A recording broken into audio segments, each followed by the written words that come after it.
Hey everyone, so we're back. Actually, part 3 of episode 2. As you noticed, Kevin's still with us. Last segment was great. He did a good job, so we decided to invite him back to talk now Sixers.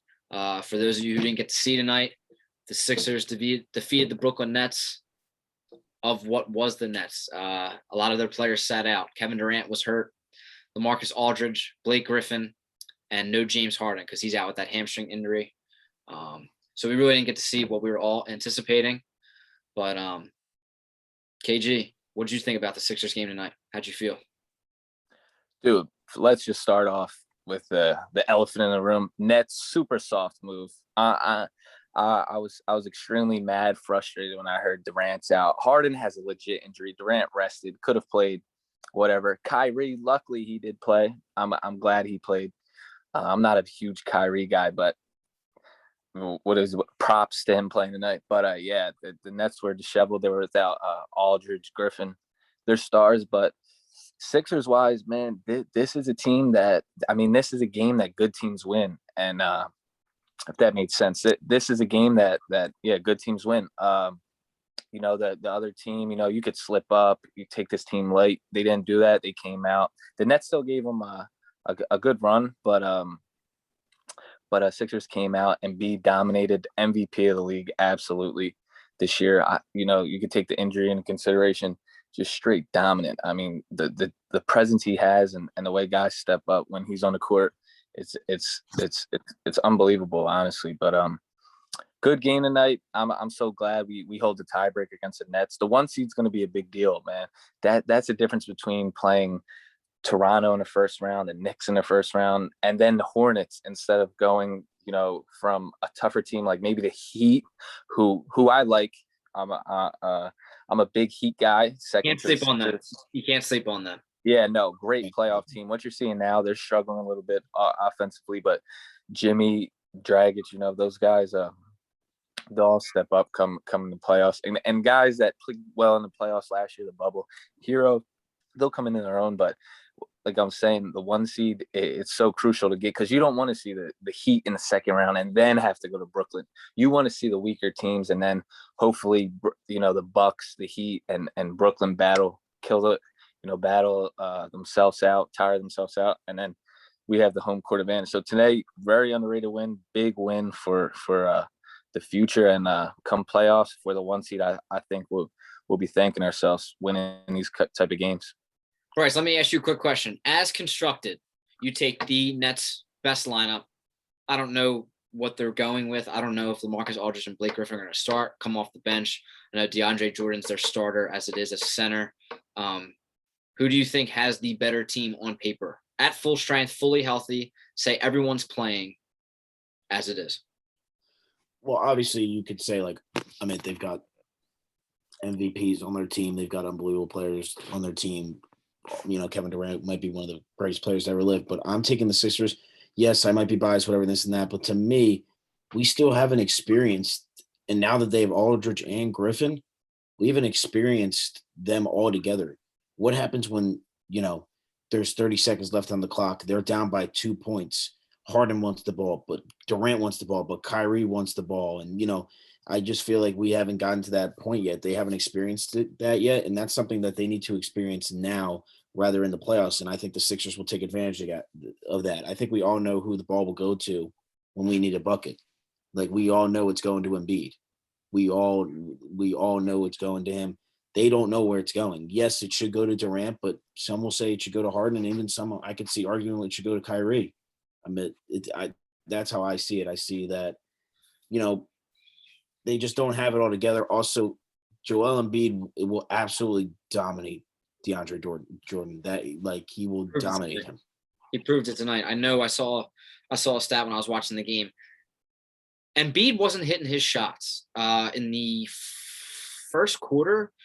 I think he was a little bit into the second quarter. He was 6 for 14. So he wasn't really nailing his shots early on, but yet he still had 30 points in 23 minutes. That's a career high for most points in a short amount of time. And, Bryce, going off your point, definitely, being a Sixers fan, you want to see them best, whatever. And I feel like every year we say it's the year for the Sixers. They've been talented each year. When you go back to that team when they had Tobias, Jimmy, Embiid, Redick, and Simmons, that team was loaded and, unlucky bounce. Last year, we thought they were going to have a good defensive team. They just had absolutely no shooting. This year, it's interesting how they're going to match up against.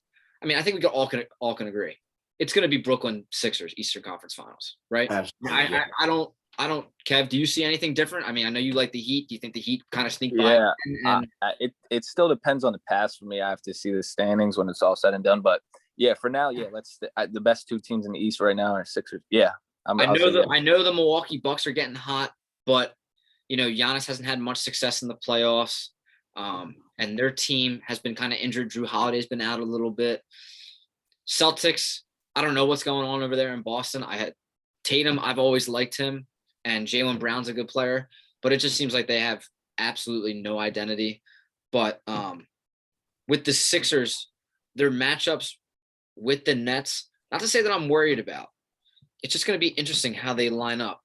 Bryce, who do you think is guarding Durant, Harden, Irving? I think it depends, but I want to say to start the game off the jump, I would say I'd probably put Ben Simmons on Harden. I would put Ben Simmons on Harden. I'm relying on Tobias Harris. I mean, no matter what, it's Kevin Durant. He's going to score. He's going to get his buckets. I mean, the guy can literally do everything on a basketball court. He can pull up from half court. He can take you down low. He could dunk on you. I mean, the guy's a freak. We all know that. We've watched him for 15 years. So, yeah, I'd put Tobias on him. He's going to struggle, but you just got to put Tobias on him. And when it comes to Kyrie Irving, I mean, that's tough. I guess you got to, throw Thibault in there throughout the process. Like he doesn't start, and maybe Steph Curry. I mean, that's going to be tough. It's going to be tough to D up all those kind of guys. I mean, obviously, there's always going to be a mismatch. There's always going to be something, but I think it's key. I mean, you don't want to see James Harden get going. You don't want to see. I think Ben can shut him down. I think he can take Harden out of the mix. But Kevin. yeah, I mean, no, Bryce, I agree. I think that Simmons is going to start out covering Harden. I think Tobias will take on Kevin. And I think Kyrie, not to say that you got to let him go, but you can't. That's where my concern lies.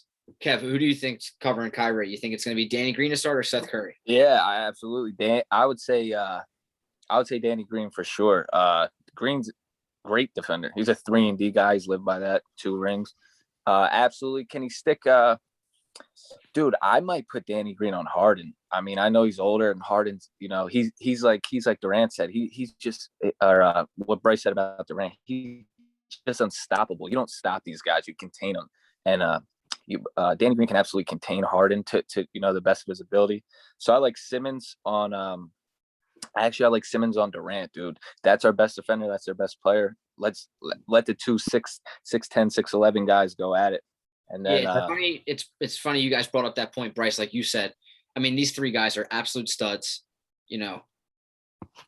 Arguably the best at their positions. When you look around the league, and it's about containing them. Like I think it's funny.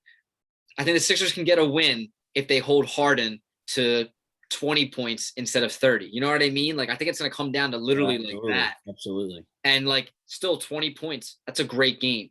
But like, if you could hold Kevin Durant to 35 instead of 45, that's like, it's going to make a huge difference. It doesn't sound like it will. That's going to win and lose playoff games. It's because I think our offense, as it showed tonight and against all other teams, throughout the league this year, we're going to score points. And the Nets do not have a good defense. They're still the 25th ranked in, deficient or defensive rating, which is one of the worst in the league. They've been better since the All-Star break. But still, like they're throwing guys in there. There's not much chemistry. No one really knows their true positions on the team, what they're supposed to do. And I think we're going to score our points. It's going to be a matter of, can you get that stop against Kevin Durant late in the game, when he's pulling up for that 3-pointer, like it's going to be like, can you get that hand in there? Like it's going to be close, but they're still going to get their buckets, that trio. I also want to mention one huge point that I think we're forgetting about, and it's coaching. We have Doc Rivers. He's 20 years experienced coach. He's an NBA Finals winner. He's been to NBA finals. He's coached every type of team. Their coach is Steve Nash, and I'm not, nothing against Steve Nash. I'm a fan Not of him. knocking him, yeah. It's a first-year coach. It's a first-year coach in a situation that not a lot of other coaches can say they've been in. Has any coach ever had a team with multiple-time All-Stars? I mean, 5 All-Pro type players, like, All-NBA type players. I mean, I don't think Steve Nash, when the game's on the line, when you're taking off a play, are they going to, like, respect his opinion? I don't know how the locker room is there, but I know for a fact Doc Rivers has earned his respect in the NBA, and teams will listen to him. And I think that's a huge piece that people aren't talking about. We have a phenomenal head coach, one of the best to ever do it, and they have a first-year head coach. Bryce, that's a huge point, and that kind of connects with Kevin, like what you said earlier. Good teams come away with that win. The team last year under Brett Brown, I like Brett Brown as a coach. I think he was more of a player developer rather than like a coach. Yeah. However, nothing against Brett Brown. Last year, Sixers would get out to those leads, and then somehow it would fall apart in the fourth quarter, and we would lose games by, a bucket or two. Now, this game, not to say that you're playing down to your competition, the Nets are obviously not as strong as we expected them to be. All they had was Kyrie. I don't even think Kyrie played in the final 3 minutes of this game. But we were up by a lot. I think we were up by 17. The Nets make their way back. Then it's a close game, and now you're like playing for real. And Doc was able to rally those guys together, put it together, and, come away with the win. Those are the games last year where you knew the Sixers really didn't have it because, you get out to a lead and then you kind of blow it because you're playing down to your competition. And then, you're looking at it, you're like, oh, how'd we lose this game? But like you said, Kev and Bryce, Doc Rivers was able to hone those guys in, and, good teams come away with wins like they did tonight. I mean, Doc has been in every position you could be in. He's been down in playoff games. He's played against great competitions. He's been coached multiple game sevens. Just, he has that experience, and you can't train experience. You cannot, do that. Like, it's just something that it comes about you. It's something that you learn as you go on in the game. And Steve Nash is a first-year head coach. He coaching a bunch of all-stars. He has no idea. Like, I'm not saying he has no idea what he's doing, but when it comes to that situation with that 30 seconds on the clock and you call a timeout and you got to gather the troops together, I know for a fact Doc Rivers will get that done. He will calm the team down. He'll draw up a great play to get one of our guys open and win a game. He will do it. It's funny. Real quick, something about Doc, and this kind of goes back to our point of, how do you stop the Nets? You stop the Nets by, not necessarily on the defensive end, but on the offensive end, using the shot clock, making the extra pass, go, taking advantage of certain matchups. And, Doc, he's been there, done that. They, this team has good chemistry. Our starting 5, has played a lot together. The bench is going to have to step up in these kind of games, but, Doc, he knows everything I'm saying. He's a Hall of Fame coach. And, I mean, if you can take advantage of stuff like that veteran head coaches championship coaches he did do, you're going to be okay. You're going to be in every game. And like you said, Jim, it comes down to stopping, maybe Durant on that last possession. Like, he puts up a 3 with good D on him. We live with the result, but if you take care of the little things, like I said, take advantage of matchups, you limit turnovers, limit turnovers, any little thing, especially limit turnovers. That's a huge point. But Doc gets them boys right, and Ben takes care of the ball. The George Hills take care of the ball. Shake, whoever it may be. You're going to be, when you look up at the scoreboard at the end, you'll be in games. The Steve Nash to Doc Rivers comparison is a big one because, Doc obviously has that experience. Steve was an unbelievable player. But, even in the beginning of the season, when it was just Kyrie and Kevin with Brooklyn, Kyrie came out and said, we don't even need a coach. So, like, already in their mind, they think that they don't need a coach, which, those guys are future Hall of Famers. They probably don't need a coach. But having a guy like Doc, like you guys said, at the end of the game and, like, looking for a play, that was the thing with Brett Brown. I'll always remember the game against Toronto, game 7 in that series. It wasn't the Kawhi shot that, really, really bothered me. We had 3 offensive possessions before that where we didn't score at all. We ran out the shot clock and didn't even get shots off. Like Yeah, that's like a minute 15 off the clock when you need a bucket. Doc is able to draw up a play in that situation when you need a bucket. Yeah, Bryce, we all know it's going to Embiid, but I don't know. Tobias Harris, I was going to say that too. When I was saying it, when it was coming out of my mouth, I mean, Tobias, I hate to cut you off, but just real quick, Tobias has proven to me. I was always a fan. I was a fan of the signing. I've always been a big Tobias Harris guy. He's proven to me that I can live with the Tobias Harris shot at the buzzer. I can live with it. I can. He's having a great season. It's a shame that he got snubbed at the All-Star game because I think he's on pace for the 50-40-90 club still. Did you guys? I read about that. Yeah. I think so. Yeah. Yep. I know it was one of his goals last year and things obviously didn't work out, but I think he's on pace for 50-40-90. He's got to be, if not on pace, he's and right. Yeah, it's going to be interesting. Like I said, tonight, it's a shame. And that's what frustrates me most. I don't know. Does that frustrate you guys that, I don't know, the players might obviously be hurt, but taking time off, do you guys agree with that in the season? Load managing, or do you guys are like, yeah, we expect these matchups. Like, this is what as fans we look for.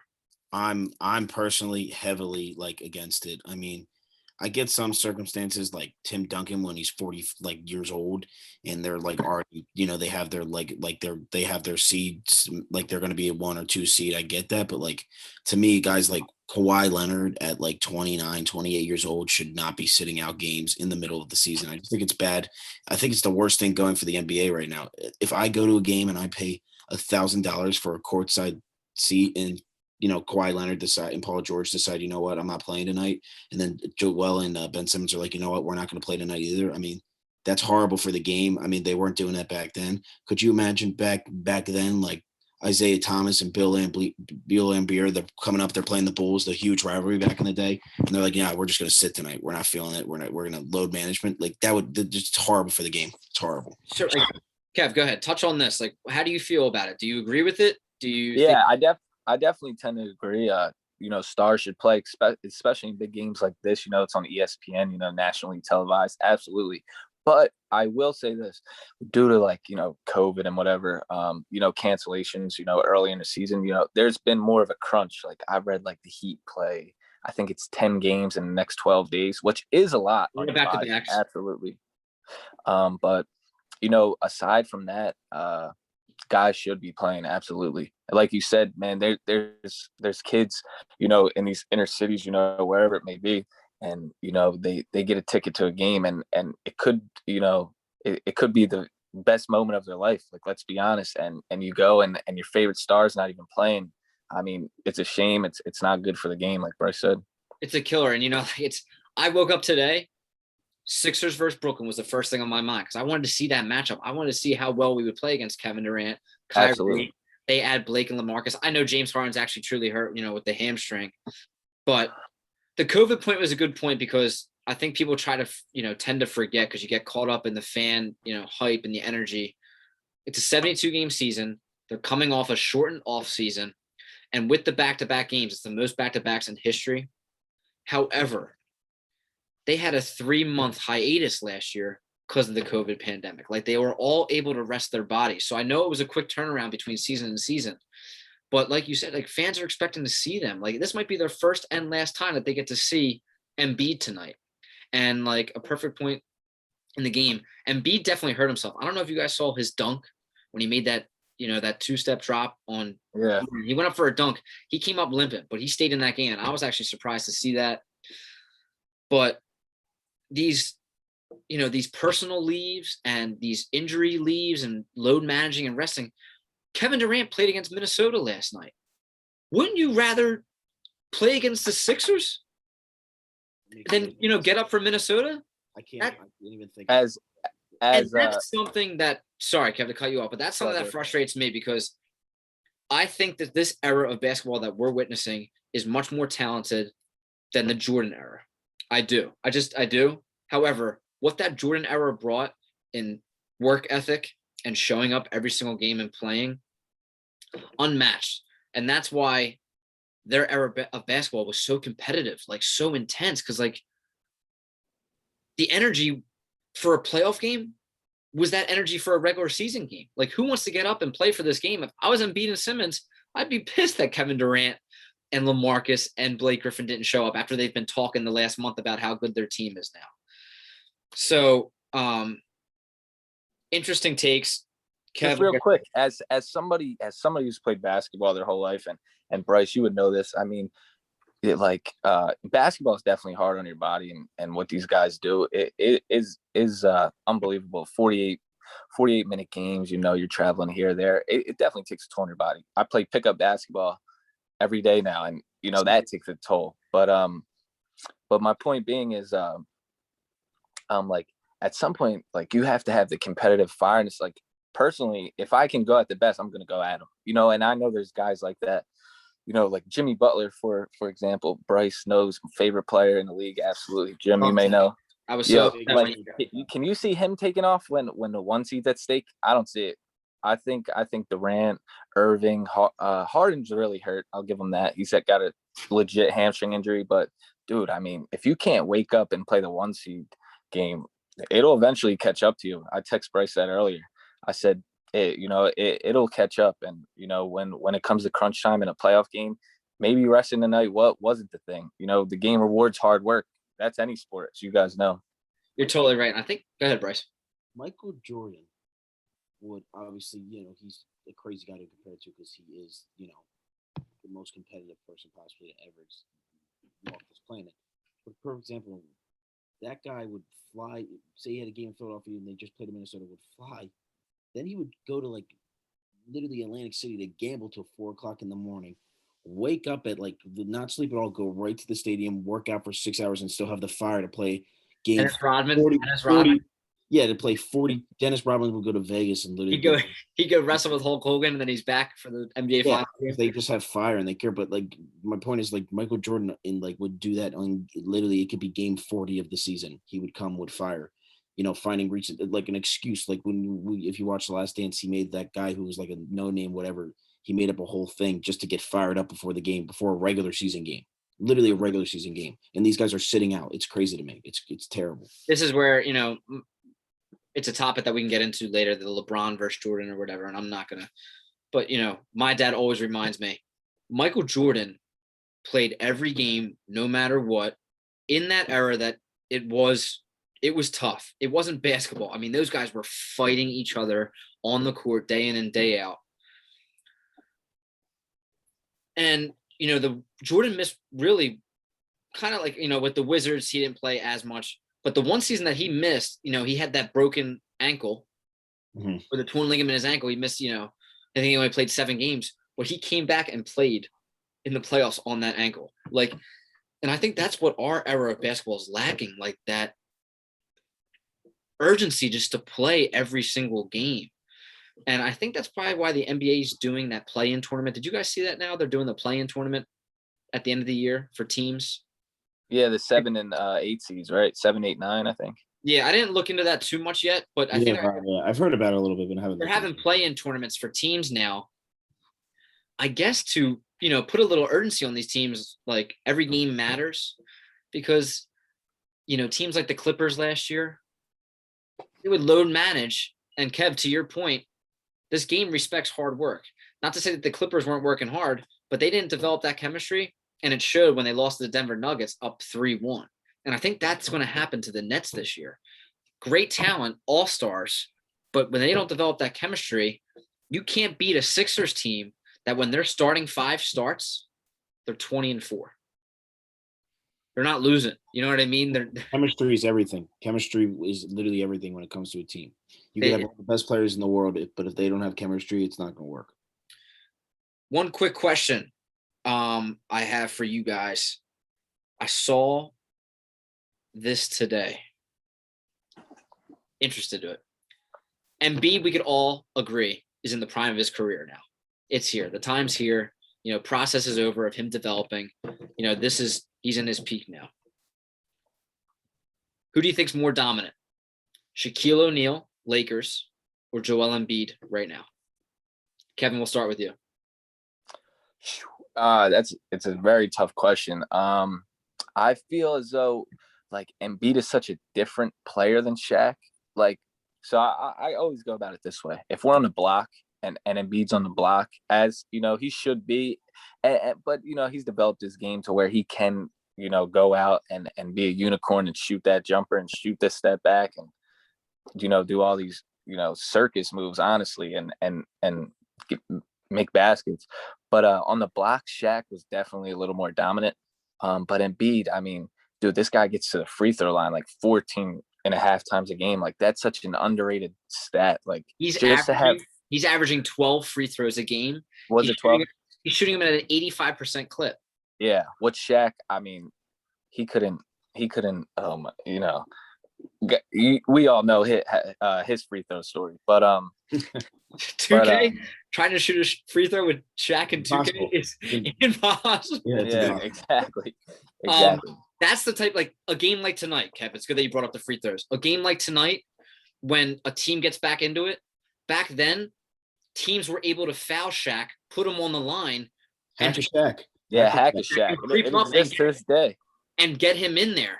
You know, tonight I saw the Nets were trying to double team Joe. They were trying to get up on his grill, but you can't foul him because he's probably our best free throw shooter outside of Seth Curry. Like, he's right there with Tobias putting up those numbers on the free throw line.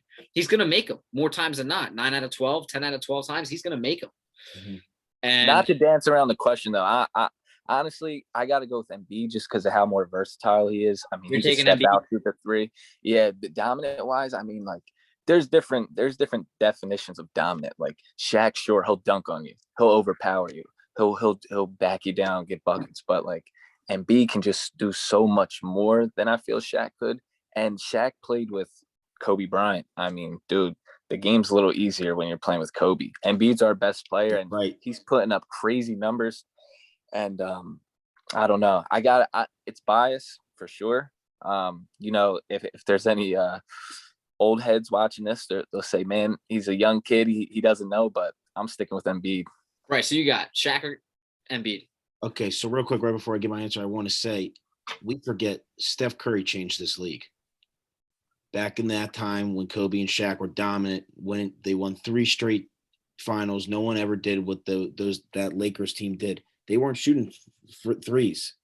Like, it just wasn't part of the game. So that's why Shaq never really had to develop anything like that. He was horrible from the line, which he should have definitely been better, especially for how long he played. He definitely should have developed it better. But he never had to shoot threes. Like, Embiid has to, like, you guys see today, centers have to be able to shoot 3-pointers.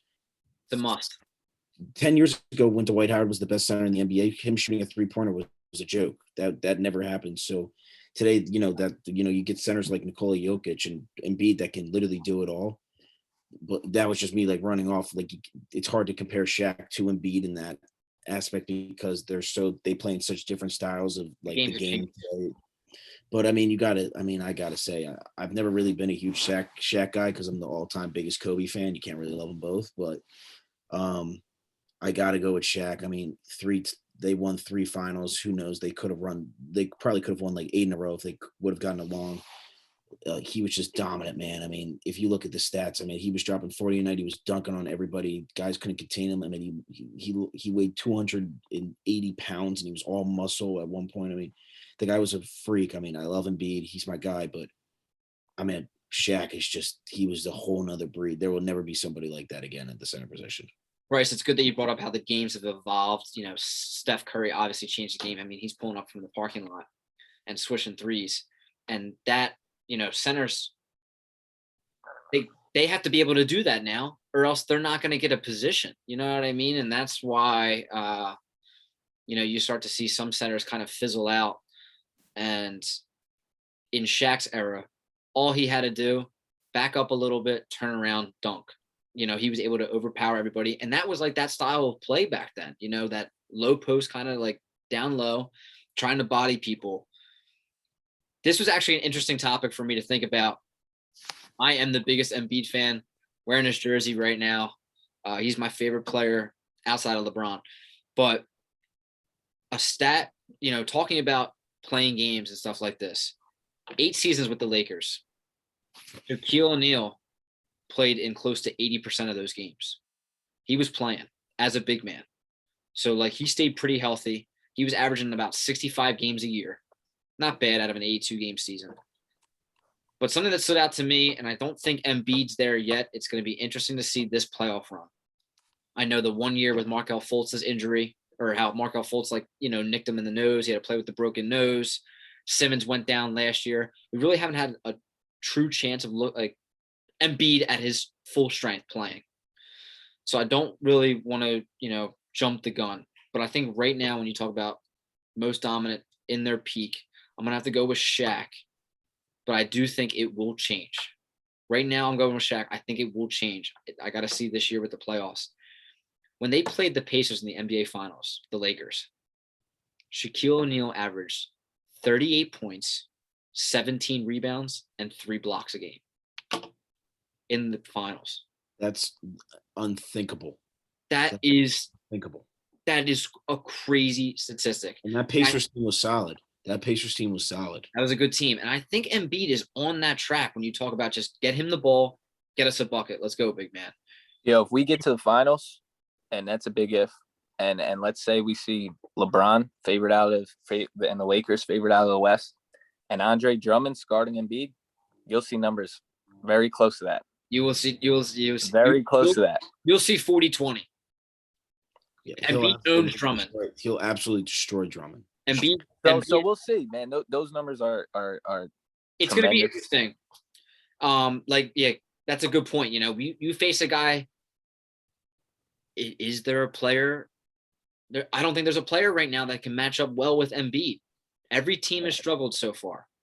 And that's why after this year, we're going to come back to this question. I think if Embiid has that postseason run, we could really start talking about most dominant center in their peak. But Shaquille O'Neal, I really didn't follow him as much. He won 3 MVPs in a row, 3 regular season MVPs in a row. And they should have been unanimous. One guy voted for Iverson. The one guy, I saw that too, the one guy voted. Respect him for voting Iverson because he. Yeah, shout out to that guy. What a big baller move. Great move, guy. Next episode, we're going to reach out to that guy, invite him on the show and ask him. No, he's a tremendous guy. You gotta know why he did that. But yeah, 3 MVPs in a row. We're talking about hopefully, I don't know, Bryce, you think Embiid gets his MVP this year? If Embiid doesn't get his MVP this year, that could be that might, to me personally, would be the all-time biggest MVP snub ever. He's MVP, no doubt, over Jokic, I know LeBron was making a run, but he's kind of out of it now. He's no doubt the MVP of the league. Kev, how about you? Kev, who do you got? Yeah, it's got to be Embiid. As long as he stays healthy, it's absolutely Embiid. I think Embiid knows it too. Like a specific example today, he stayed in that game. Embiid's got to finish out this. He wants this year. It's his time. Embiid's got to finish out this year strong, definitely. When it comes to this year's been so crazy with all the injuries. It's been like a back and forth race. Embiid definitely had it before he got hurt. Then when he got hurt, LeBron had it.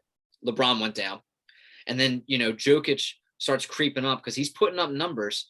But that Denver Nuggets team right now, they're sitting at the 6th seed in the West. Plus Murray's out. And now Murray's out. Now that team, it's a shame because that team's pretty good. But I think they're going to crumble now, honestly, because Murray's a stud. And I don't think you can have an MVP of the league on a 6th seed in the West. You know what I'm saying? Also Jokic's numbers will drop over the next couple games without Murray. He needs Murray to dish him. Yeah. Numbers. And then when you look over, we can all agree, James Harden has been having a phenomenal season with the Brooklyn Nets. I think probably his best season to date. Yeah. Honestly, now he's dropping dimes left and right. He's averaging over 10 assists a game. He was on pace for the MVP award before he went down with the hamstring injury. I think the hamstring injury and him, requesting to get out of Houston keeps him back. The only thing about Embiid that's concerning me is he's missed 18 games. I was going to say, that's a killer. That's a lot, and that's going to be a knock on him. That's why he's got to, sustain this kind of, his health now. If he can keep it up and stay in these games, he wants it, man. Embiid wants it. It's in the back of his mind. Every game he goes out there, he wants to prove to the world that he is the MVP of the league. And to me, if the season ended today, I don't see anybody. I don't see how you can really creep away from his name. Like he's got to be there. Currently, right now, and this is just crazy when you think about, like you said, how the game's evolved.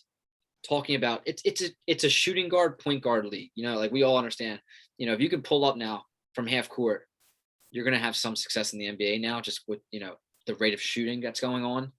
Embiid's 7 foot. He's a center. He's got the highest player efficient rating right now, efficiency rating in the entire league at 31.25. That's crazy. That's absolutely crazy. He's putting up numbers. Listen to this stat. When Embiid plays for the Sixers this year, they're 29-8. Like when he's playing, they're basically winning. You know what I mean? Like, I know we've had a couple, games where it's fallen through, but he's a stud. He's a stud. I think if he stays healthy the rest of the season, he gets the MVP nod. Yeah, absolutely. Let's switch over to our other trust the process piece. Is Ben Simmons the defensive player of the year this year? 100%, absolutely. And I'm not sure. Sorry, Kev, to break you off there. Go ahead, Kev. Okay. No, you're good. I'm not sure if that's ever happened, an MVP and a defensive player of the year on the same team. Somebody might have done it, actually. Shaq may have done that. Michael Jordan might have done it.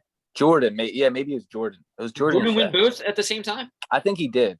Honestly, I wouldn't be surprised if I don't know if John Stockton ever won one, but Karl Malone won MVP. I wouldn't be surprised if Stockton never didn't win a defensive player of the year. No, Gary Payton's the only point guard to ever win it, actually. I know that. Glove. For me though, Ben's more of a lock to win defensive player of the year than Embiid is to get MVP, just because of Embiid did miss 16 games, and the NBA, man, the MVP awards, it's a little goofy to me sometimes. Like Giannis got it. I think he's back to back. Was it? Like yeah. I'm like, dude, Giannis, like Giannis, Harden. Nothing. I like Giannis. I think he's a good player. His first year that he won it, he deserved it. Not last year. Last year, Giannis, I think the MVP last year was Harden. Should have been Harden, if I'm not mistaken. Yeah, Harden was having a very, very good season last year. I keep bringing it back. When you look at LeBron's numbers, oh my God, and what he did with the Lakers, I mean, he was averaging 28, 8, and 8. Yeah, no, LeBron's up there. They don't like to give the MVP to LeBron. Like I'm not a LeBron. No, yeah, they just don't like to give it to him. He'd win it. He can win it every year, realistically. Like LeBron can win it every year. It's a standard like that. You get guys like Jordan. Like no matter who wins it, Jordan's the MVP every year. You know what I mean? Also, yeah.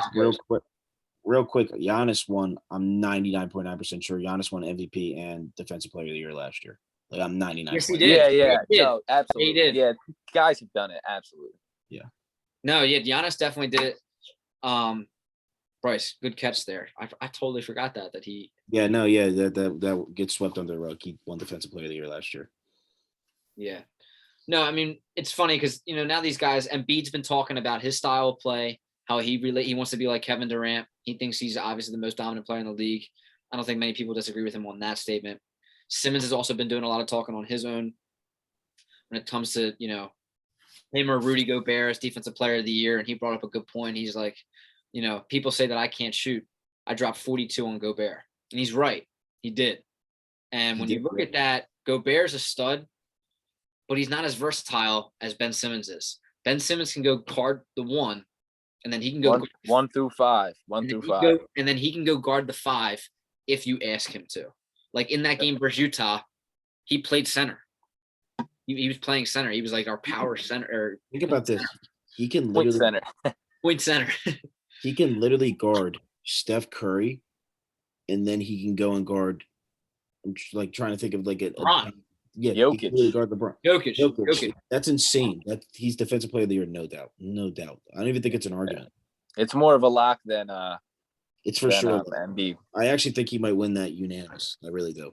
Yeah, and it's well deserved. That guy's been defending his tail off since he's been in Philly. I gotta be honest. I think he wants that award as bad, if not even somehow a little bit more than Embiid. I know he's been chasing after that award it's been at least 3 seasons now. Sticking with Simmons because I'm holding out for him as a player. I still really like him. The shooting does get frustrating at times. At times it does get frustrating. how teams are going to guard him. I know the Celtics, whenever we play the Celtics, they keep everybody back at the free throw line and let Simmons just dribble it up and then hand it off to somebody. Are we concerned about Simmons' lack of aggressiveness and offensive scoring when Embiid went down? Does that worry you guys a little bit? How do you guys feel about that? Go ahead, Kev. He went in a little bit of a slump for sure, but even Doc Rivers said, they asked him earlier in the season, pretty early on, they said, are you concerned about, Ben doesn't shoot? And he literally said, I don't care. He's like, the guy does what he's supposed to do. He's a facilitator, he's a point guard. He runs the break, better than anybody I've ever seen, as good as, he's up there with the best of them running the break. The guy impacts the game in so many different ways that, like, shooting, I mean, you surround him with shooters, you surround him with Embiid. I mean, sometimes you want Ben to pass up that shot and give it to the better shooter, make the extra pass. But hopefully we have both once we get to the playoffs, Embiid and Ben, and they feed off of each other. And hopefully we don't have to deal with the problem of he's got to get aggressive because Embiid's out. But I think he's fine the way he is. Would I like him to shoot a little more? Yeah, who doesn't? But at the same time, let the kid be comfortable, let him play his own game. Basketball is the worst when, you got to act robotic, you're being overcoached, you turn into a robot, frankly. That's what it feels like. Just let him be free, play his game. If he doesn't want to shoot, go to the rim. He does a lot of good things very well. So. Right. How about you? Is the shooting a concern or no? To me, no, because I think Ben has gained a lot of confidence. I think in experience too. I mean, we've been to the playoffs now the last 2 years. We're going into our third time. This will be Embiid and Simmons' third time in the playoffs. I think he's ready. I think he's figured out what he needs to do to win. I think this was a big year. I think Doc Rivers is the perfect coach for him. I think he'll write up the right plays for him. He'll get him open looks.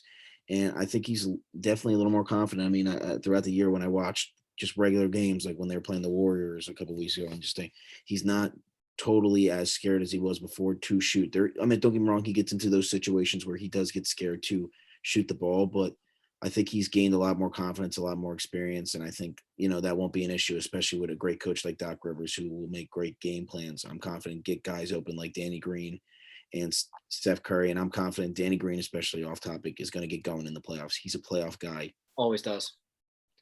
He's getting him, and I say it literally every day, getting him and Dwight Howard were huge offseason additions.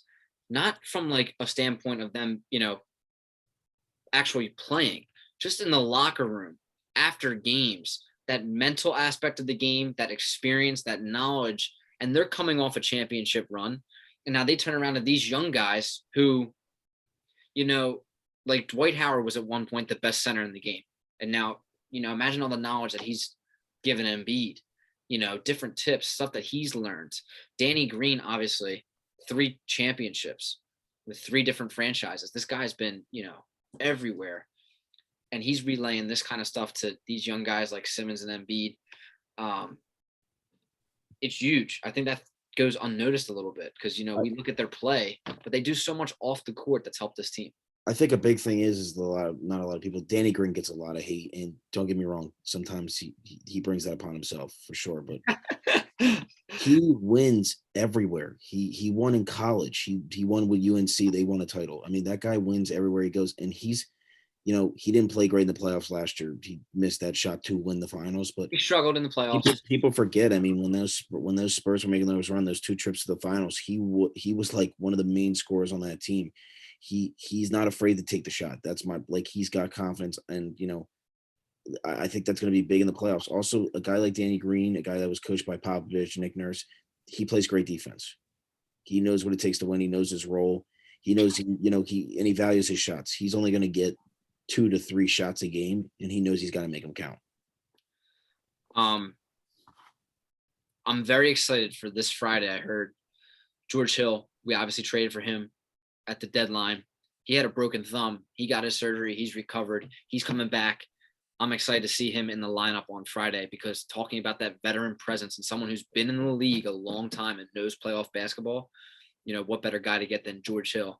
And I think that's why Daryl Morey made that move the guys that they were looking at the deadline. When you talk from Kyle Lowry to George Hill to Norman Powell, they were looking for players who have been in deep playoff runs, and George Hill has been a consistent, solid veteran now for the past couple of years. And I'm excited to see him run that second unit, him to go along with Shake, Forkron, Dwight Howard. That's going to be an awesome unit off the bench, I think, considerably better than last year. I mean, he's led the league in 3-point percentage over the last, I think, maybe 2 years. People don't know that about him. I know last year for sure he did. I mean, the guy can shoot threes. He can knock down shots. He's going to be a great leader off the bench. To me, he's the definition of a Doc Rivers guy. He's been in the league for a while. He knows what he needs to do to win. He knows why he's there. He's going to know his role. And another guy that he's hit big shots, and he doesn't get a huge opportunity to shoot all the time, but he makes them count. He missed that one shot in the finals, that free throw. Oh, yeah. The famous J.R. Smith moment. That when I think of George Hill, that's what I think of. But like Bryce, you said, I mean, this guy, he's one of those players that, he's not exciting, just a consistent good player. Doesn't get enough credit. He's been a really solid NBA player just a solid player for a really long time. Kev, other than Embiid and Simmons, who's been your favorite player on the Sixers up until this point? That's a good question. It's close, but you can go any way you want. Like just truly just watching, their development throughout the season, their stats, like how, like. I gotta go Dwight. I've been loving what I've been seeing from Dwight. I think he changes the game tremendously, filling in for Embiid. He's done a perfect job. High energy, brings defense, brings a presence. Dude, gets offensive rebounds. Just a high motor guy. I just loved what I've seen from Dwight. My favorite player though, has always been Mike Scott. I know he's struggling right now. Hopefully he can get something back going. But that's why Kevin's the best right there. I'm part of the Hive. You gotta love the Hive. This guy, he's talking about the Cowboys winning the division, and now Mike Scott beat it. Mike Scott, dude, I'll stick with that guy. That's why he's the man right there. Kevin, he's a baller. It's funny you brought up Dwight. Now he is having a good season. One thing I took note, I don't know, did you guys see yesterday? Dwight's got 14 technical fouls so far this season. Oh, that's another thing I love. That's a lot. That makes me nervous though in the playoffs. The league is so soft. You've seen some of his technicals though, like that Lakers game. That was brutal.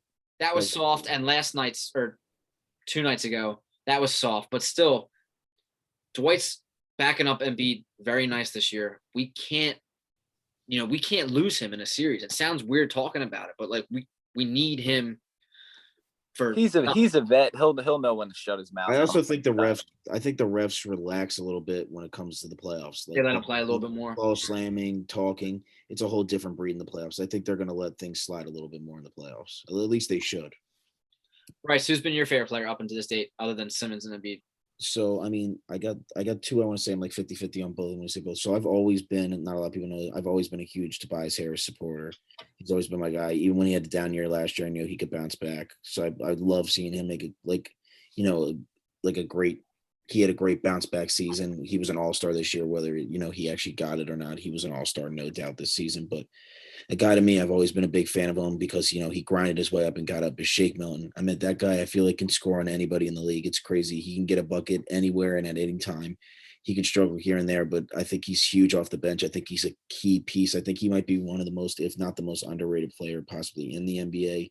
He's been great the last 2-3 seasons for us. And I mean, he could score, and we're going to need that in the playoffs. And I'm confident in him.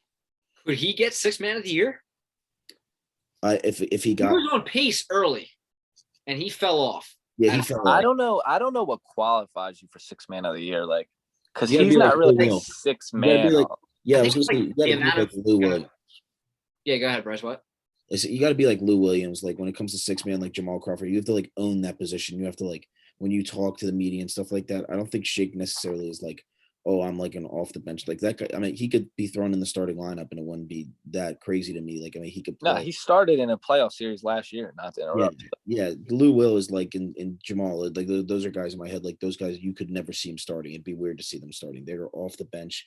They've made their game. Mono Ginobili. Those are guys that come off the bench and make it happen. And to me, Shake is not that guy. But I mean, I'm not saying he wouldn't deserve it, but I just don't think he's like Kevin said. Just much of like he's not like his title is not like a six man to me. Yeah, it's I think Shake's a key piece off the bench. He runs that unit well. I think pairing him up with George Hill is going to be nice. I think George Hill's going to get him more open looks at 3-point percentage or at the 3-pointer. And Shake's been hitting them. I think he's at like 39-40%. He might be. I don't know. I got to check that again. I wouldn't be surprised. He's up there. He's definitely up there when it comes to shooting. My favorite player outside of Simmons and Embiid. I love the way Tobias Harris has been playing. Bryce, unlike you, I was not a Tobias Harris fan at all last year. I mean, when they let Jimmy Butler go and they signed the max contract to Tobias, I wasn't a fan simply because he's been on 6 teams, I think it was, in 7 seasons, and he wasn't an all-star. And I had my doubts with how he played, in the playoffs when we played the Raptors. And then last year, he obviously did not play up to that contract at all. Horrendous. And horrendous. People wanted him out of Philly. I know I wanted him out of Philly.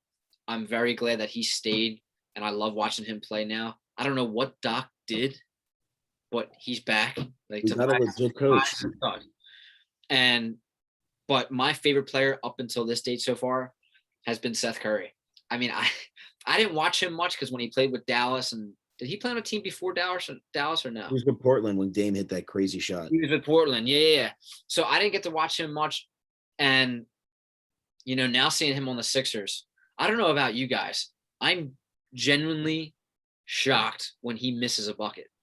So am I. Like it's like one of those things where it's like you're pissed at him for missing. You know what I mean? Like, can we address something though? Why the hell does he wear an undershirt? He looks ridiculous. I think take the undershirt off. I think that looks cool, honestly. I mean, Jim's a fan of that because back in the day he had them saggy. He was not in great shape. So I'm just saying, like Curry, like it doesn't fit him. I wear that. I'm wearing the Seth Curry right now. Yeah, like okay, yeah, but there's a difference, man. You're in your living room. This guy's in the NBA playing, or you're in your room. I agree with you. It's called style. It's called style. It's a ridiculous look, dude. I cannot get behind it. Take it off. Oh man, he looks fat. I'm just gonna say he looks Jim's fat. A big shirts guy, like shirts and skins. Jim's like, give me shirts. You see, I'm a skins guy. You're saying that to me now. Don't move that camera up. You got a shirt underneath your jersey.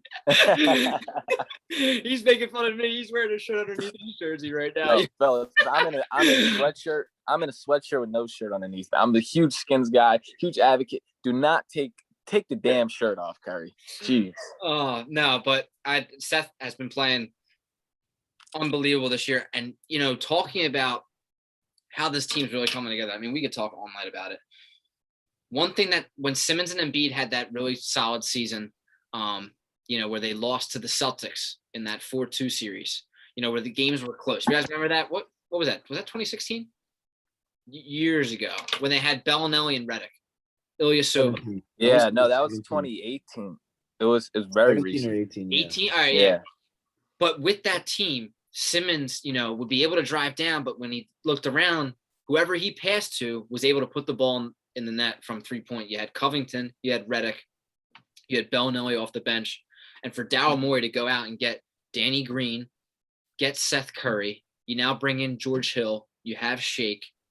Even Thibault, you got guys who can shoot. Thibault's starting to shoot more. I would like to see him knock down more. And don't sleep on my boy Scott, man. If he gets hot, the Hive, baby. If he gets hot, 2018. So no, I don't think Scott's going to get any time in the playoffs. He's getting not to knock you, Kev. He's not going to get time in the playoffs. No, I'm surprised they're still turning them now. They are. They give him a chance. I think the last player off the bench in the playoffs is going to be Forkron. Yeah, for sure. No, he'll definitely be the last player. Yo, don't sleep on. I know this sounds crazy. He's on a 10-day contract. Anthony Tolliver. He can shoot. Where's he from? I saw Anthony Tolliver. Where is he? I remember he Kings? played in Minnesota. He played in Detroit for a couple years. He's always been a solid player. He's never really played for great teams, which just kind of sucks for him, but he's had a 10-year plus career. He's definitely a solid player. He's a good guy He to can have. shoot a little bit. Absolutely. Well, guys, love talking Sixers. We talked Birds earlier in the earlier segment. Kev, once again, thanks for taking the time out of your day to join Bryce and I. Absolutely. Thank you, guys. Bryce and I are going to be here every week. We're not going anywhere. So if you ever want to come back on, talk sports, feel free to reach out to us. We loved having you on. For sure. I got to roll, man. I got to catch a flight to Miami right now in South Beach. All right. Sounds good. Kevin, we appreciate you. You're the man. You know that. Yes, sir. Had a lot of fun with you guys tonight. Definitely looking forward to doing it again. And let's hope. I think the Sixers have it this year. And I think if they continue this chemistry, stay healthy, there's no reason why we can't win this year. I don't think anyone can cover Embiid. I got one more thing. One more thing. I'll see you guys at the parade. Yes, sir. I'll be shirtless. I'll be shirtless, not with an undershirt on. That's for sure. Hopefully we can have it on Broad Street. This is where you cue the music, Jim. 10, 9, 8, 76ers. Love it. Good work, fellas. I'll talk to you guys.